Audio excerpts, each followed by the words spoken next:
पुणे में शिफ्ट होने से पहले हम महाराष्ट्र के एक छोटे से गांव में रहते थे। बल्कि मेरी तो सारी फैमिली अभी भी वहीं रहती है। हमारे पड़ोसियों के साथ हमारी अच्छी खासी बातचीत थी। वो लोग अब हैदराबाद में रहते हैं। काफी पढ़ी लिखी फैमिली थी उनकी। पैरानॉर्मल जैसी चीजों में उनका बिल्कुल भी विश्वास नहीं था। और तब तक तो हम उन सब चीजों को इतना मानते भी नहीं थे। उन दिनों में ग्रेजुएशन कर रहा था और हमारे पड़ोसियों का लड़का जो मेरे साथ का ही है, उसका कॉलेज अलग है। एक दिन कॉलेज से फोन आता है, शिवम का एक्सीडेंट हो गया। मैं तभी हॉस्पिटल गया। वहां पहुंच के देखा तो शिवम को ज्यादा चोट तो नहीं आई, पर लोग बता रहे थे एक्सीडेंट बहुत भयानक था। गाड़ी पूरी तरह से मुड़ गई थी, पर भगवान का शुक्र है वो बच गया। उन्हीं दिनों शिवम की बड़ी बहन की शादी की तैयारियां चल रही थी और ऐसे में ये हादसा बहुत डरा देने वाला था। एक्सीडेंट के बाद गाड़ी को इंश्योरेंस वाले ठीक करवाने के लिए लेके गए तो एक बड़ी अजीब सी चीज गाड़ी के नीचे चिपकी हुई मिली। प्लास्टिक में लिपटी हुई एक पोटली थी जिसमें कुछ छोटे छोटे कागज के टुकड़े। उनमें कुछ लिखा था। इस बात को इतना सीरियसली लिया नहीं गया और ना ये बात घर में किसी से शेयर की। अगले कुछ दिन अच्छे से बीते और बहन की शादी भी निपट गई। शादी होने के 2 हफ्तों बाद ही वो वापस आ गई और उसके बाद दोबारा नहीं गई। शिवम मेरा काफी अच्छा दोस्त है, तो मैंने उससे बातों बातों में पूछ लिया। तब उसने बताया कि शादी तो काफी जल्दी में हुई है, पर ऐसा नहीं है कि दोनों एक दूसरे को पसंद नहीं करते थे। लेकिन पता नहीं क्या हुआ, शादी के 2-4 दिनों बाद ही वो मेरी बहन पर गुस्सा करने लगे। दोनों की लड़ाई इस हद तक बढ़ जाती थी कि माँ बाप को बीच बचाव करना पड़ता। जब ये बात हमारे घर में पता चली तो हमारी फैमिली गई और पूछा कि क्या बात है, तुम दोनों इतना क्यों लड़ते हो। जो भी बातें हैं आमने सामने बैठ के उसका हल निकालो, ऐसे थोड़ी ना होता है। तब वो दोनों साथ में बैठे, हमारी फैमिली भी वहीं थी। उन्होंने कहा हमें नहीं पता एकदम से हमें क्या हो जाता है। काफी सारी ऐसी बातें थी जो उन्हें याद तक नहीं होती थी। इसके बाद में हमने दोनों को एक अच्छे से हॉस्पिटल में दिमाग के डॉक्टर को दिखाया। जब तक ये सब चल रहा था डिसाइड ये हुआ कि दोनों अलग अलग रहेंगे।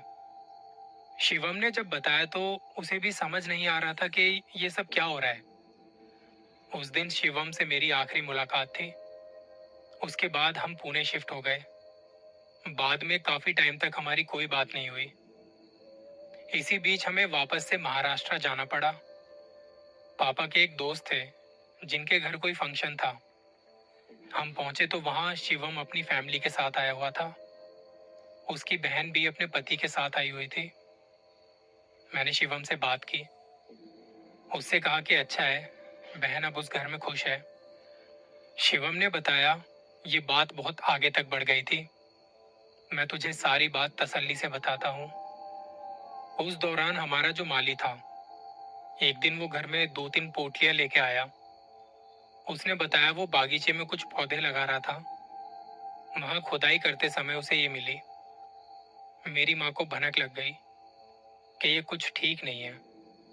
उन्होंने वो पोटलियां खोल के देखी तो उसमें वैसे ही कागज मिले जो गाड़ी वाली पोटली में से मिले थे। उनमें कुछ उर्दू भाषा में लिखा हुआ था। छोटे छोटे 5 कागज थे जिनमें हमें इतना पता चल रहा था कि उन कागजों में हमारा नाम लिखा है। मम्मी का, पापा का, मेरा, मेरी बहन और उसके पति का। हमारे नाम के साथ हमारी डेट ऑफ बर्थ भी लिखी गई थी। वो देखने के बाद इतना तो समझ आ गया था कि माँ सही कह रही है, कुछ ठीक नहीं है ये। लेकिन बात तो ये थी कि हम ऐसी चीजों को मानते तक नहीं थे। माली ने तो कहा आप इन्हें हाथ मत लगाइए, पर मम्मी ने सारी पर्चियां खोल के कचरे के डिब्बे में फेंक दी। हमारे माली ने हमें बताए बिना वो सारी पर्चियां उठाई और लेके चला गया। उसने वो पर्चियां जाके अपने वहां किसी को दिखाई और जो बातें उसे वहां पता चली, उसने पापा को अकेले में वो सब बताया कि ऐसे ऐसे बागीचे से ये पर्चियां मिली थी। मैंने जब किसी को दिखाया तो उन्होंने बताया ये जिनके भी नाम इन पर्चियों में लिखे हैं उन पर किसी ने काला जादू किया है, और जिसने ये किया है वो कोई आपका करीबी है जिसका घर पे आना जाना लगा रहता है। मैं इसलिए बता रहा हूँ, मेरा काम है बागीचे को देखना। कहीं बाद में कुछ हुआ तो आप मुझ पे इल्जाम न लगा दें। पापा इस बात से थोड़े परेशान तो हुए, पर उन्होंने बात को आया गया कर दिया। माली को कहा, इन्हें जला दो या फेंक दो, घर में किसी को भी बताना मत इस बारे में। इसके कुछ महीनों बाद मम्मी पापा की तबीयत बिगड़नी शुरू हो गई।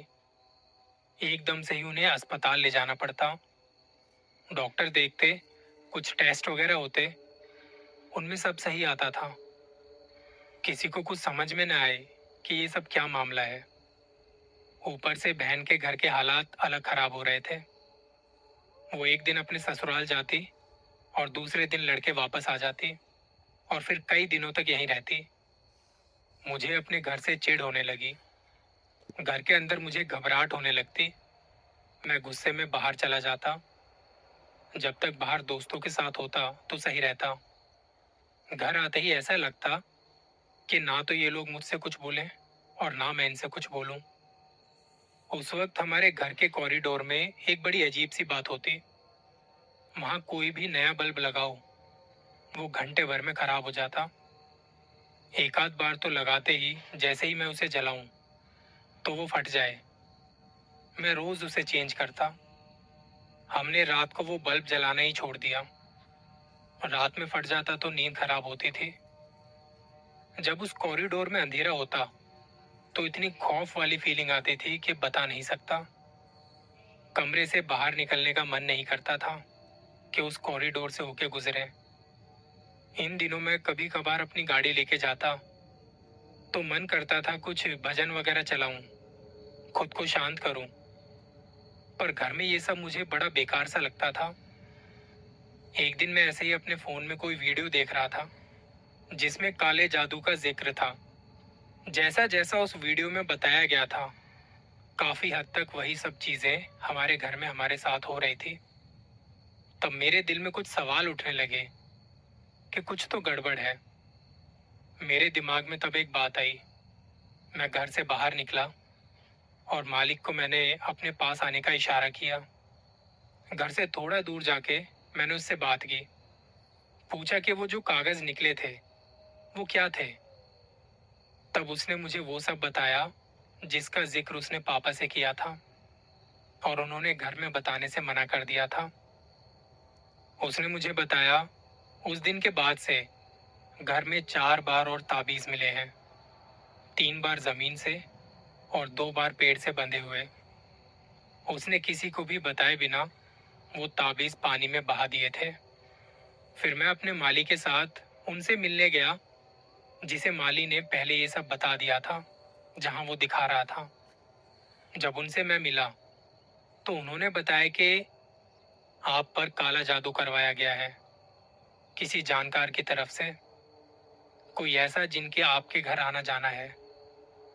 मैंने उनसे कहा इन सब से बचाव कैसे किया जाए, तो उन्होंने मुझे ताबीज दिए।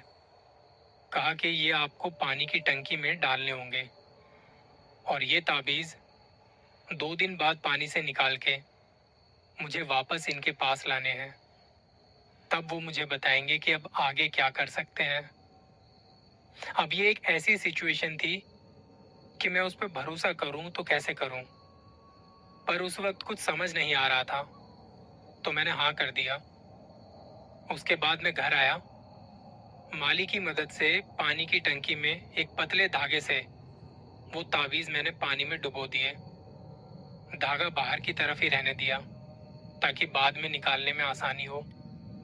उसके बाद मैंने सीसीटीवी की जितनी भी रिकॉर्डिंग्स थी वो सब देखी, लेकिन मुझे वहां कोई भी ऐसा नहीं दिखा जो मिट्टी में कुछ दबा रहा हो। यहाँ तक कि कोई भी गेस्ट बागीचे में आया तक नहीं था। अब जिस रात मैंने ताबीज पानी में डाले उसी रात से सिचुएशन और ज्यादा बिगड़ गई और मुझे ये यकीन हो गया कि कुछ तो बात जरूर है। इन दिनों मैंने महसूस किया घर में हमारे अलावा भी कोई है, कोई बैठा हुआ है और वो किसी के इंतजार में है। मुझे सपने आते, मेरी पूरी फैमिली पानी की टंकी में है और कोई ऊपर से पानी की टंकी का ढक्कन लगा रहा है और हम पानी में डूब रहे हैं। लगातार 3 रातों तक मुझे ये सपना बार बार आया।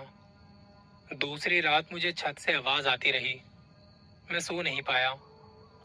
होता ये था, मेरी आंखों में नींद भरी होती, लेकिन जैसे ही आंखें बंद करूं, ऐसा लगता जैसे मेरे सामने कोई बैठा हुआ है और तब एकदम से आंख खुल जाती। मैं बहुत नींद में होने के बाद भी जगा रहता पूरी रात। एक रात तो मैं ऐसे ही बिस्तर पर लेटा हुआ था, तो अचानक से मुझे पापा की आवाज आई। उनकी आवाज के साथ मम्मी की भी आवाज आई, जैसे दोनों किसी बात पर बहस कर रहे हैं। उनके साथ साथ बहन की भी आवाज आई। मैं अपने बिस्तर से उठा और कमरे से बाहर गया। देखा तो उनके कमरे के दरवाजे बंद थे और पूरे कॉरिडोर में कोई नहीं, अंधेरा ही अंधेरा। मैं थोड़ा आगे बढ़ते हुए लिविंग रूम तक आया, तो सेम वहां पर भी कोई नहीं।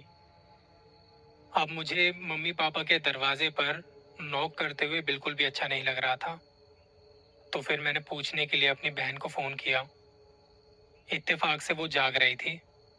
उसके कमरे में जाके देखा तो वो डरी सहमी सी बैठी हुई है और मुझे देखकर रोने लगी। मैंने उसे पानी पिलाया। जब वो थोड़ा संभली तो उसने बताया, 2 दिनों से छत पर से जो आवाजें आ रही हैं, मुझे उनसे बहुत डर लगता है। अभी मैं अपनी एक दोस्त से चैट कर रही थी, तो पापा कमरे के दरवाजे को खोल के मुझे गुस्से में देखने लगे और दरवाजे को वैसे ही खुला छोड़ के तभी चले गए। मैं उठकर उनके पीछे गई तो वो बाहर थे ही नहीं। बाहर तो वैसे भी अंधेरा ही रहता था, तो मैंने मोबाइल की लाइट जलाकर उधर देखने की कोशिश की। पापा तो नहीं थे, मम्मी खड़ी थी। अभी मैंने मम्मी को वहां देखा ही था कि बहन के सुबकने की आवाज आई। मैं उसे देख के वापस मम्मी की तरफ देखता हूँ तो वो वहां नहीं थी। मेरी बहन कहती, कल तू मुझे मेरे ससुराल छोड़ आना, इस घर में डर के मारे मैं मर जाऊंगी। इस दौरान मुझे पता चला, जो चीजें मैं महसूस कर रहा हूँ वो घर के बाकी लोगों को भी महसूस हो रही है, लेकिन हम लोग आपस में किसी को भी कुछ बता नहीं रहे थे। इसके बाद एक चीज और हुई। हमारे घर में काम करने वाली आंटी ने मम्मी से कहा कि मुझे इस घर में काम नहीं करना। मम्मी ने पूछा क्या हुआ। उसने बताया, मैं शाम को काम खत्म करके थोड़ा आराम करने लगी तो मेरा गला किसी ने बहुत जोर से दबाया और मुझे माली ने पहले ही बताया था कि यहाँ घर में कुछ साया है। आंटी के बाद मम्मी ने भी एक बात बताई। जब वो वॉशरूम में जाती हैं तो उन्हें ऐसा लगता है कि जैसे पानी बहुत गंदा सा आ रहा है, बिल्कुल काला, जैसे टंकी के पानी का रंग बदल गया हो। मैंने घर में किसी से भी इस बात का जिक्र नहीं किया था। मैं किसी के पास गया था और तब उसने मुझे कुछ ताबीज दिए जो मैंने पानी की टंकी में लटकाए हुए हैं। घर में जो भी चीजें थी वो हमें मेंटली बहुत कमजोर करती जा रही थी। इसके अगले दिन मैं माली के साथ गया और ताबीजों को टंकी से बाहर खींचा। वो बाहर आए तो ऐसे थे जैसे वो पानी में नहीं, खून में डुबो के रखे हों। उनसे पानी नहीं, खून टपक रहा था। हम दोनों उन ताबीजों को लेके उस आदमी के पास पहुंचे। उन्होंने कहा कि तुम वापस जाओ और अपने घर के लोगों को कहीं और लेके चले जाओ। घर में किसी को भी मत छोड़ना। अपना जरूरी सामान भी पास रख लेना। जब मैं बोलूंगा तभी घर वापस जाना, क्योंकि जब मैं पढ़ना शुरू करूंगा तो हालात इतने खराब हो जाएंगे कि आपको जरूर कुछ ना कुछ नुकसान पहुंचेगा। अब ये एक नई मुसीबत थी। मैंने तो अभी तक घर में किसी को इस बारे में बताया भी नहीं था। क्योंकि इतना सब होने के बाद भी कोई यकीन करने को तैयार ही नहीं। फिर 2 दिनों तक मैंने घर वालों से बात की, किसी न किसी तरह से उन्हें मनाया। इसकी भी एक अलग कहानी है कि कैसे मनाया था। खैर, जब हम लोग घर से निकले तो मैंने माली से कहा, आप उन्हें बोल देना और जो भी बात हो मुझे बताते रहना। अपने पड़ोसियों से भी कहा कि हम कुछ दिनों के लिए किसी रिश्तेदार के यहाँ जा रहे हैं। दरअसल मेरा उन्हें बताने का मकसद ये था कि वो थोड़ा ध्यान रखें, क्योंकि मुझे चोरी चकारी का भी डर अलग था। यहाँ से जाने के बाद चौथे दिन मुझे माली का फोन आता है।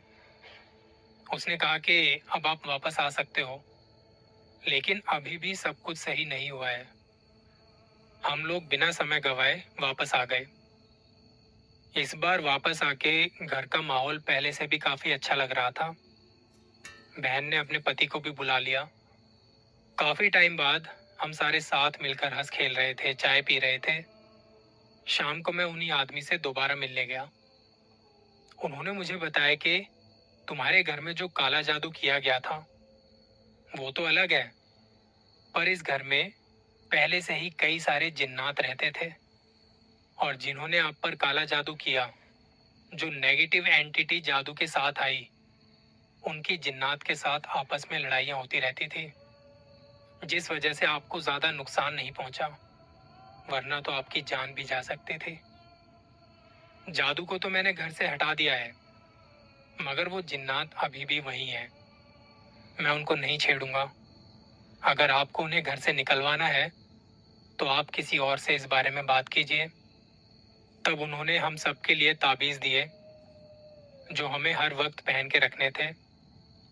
मैंने घर पहुंचकर पापा को और बहन के पति को वो सारी बात तसल्ली से बताई। अब घर में इतना कुछ हो चुका था तो उन्हें भी मेरी बात पर यकीन हुआ। अब तो खैर इस बात को काफी टाइम हो गया है और सब ठीक भी है। हमारी सोच बदल चुकी है। इसके बाद शिवम की फैमिली हैदराबाद शिफ्ट हो गई, पर हम लोग अभी भी उसी घर के आसपास रहते हैं। वो घर खाली पड़ा है, वहां कोई नहीं रहता सिवाय उन जिन्नातों के। कहानी का कौन सा पार्ट आपको सबसे ज्यादा स्कैरी लगा, कमेंट्स करके जरूर बताना।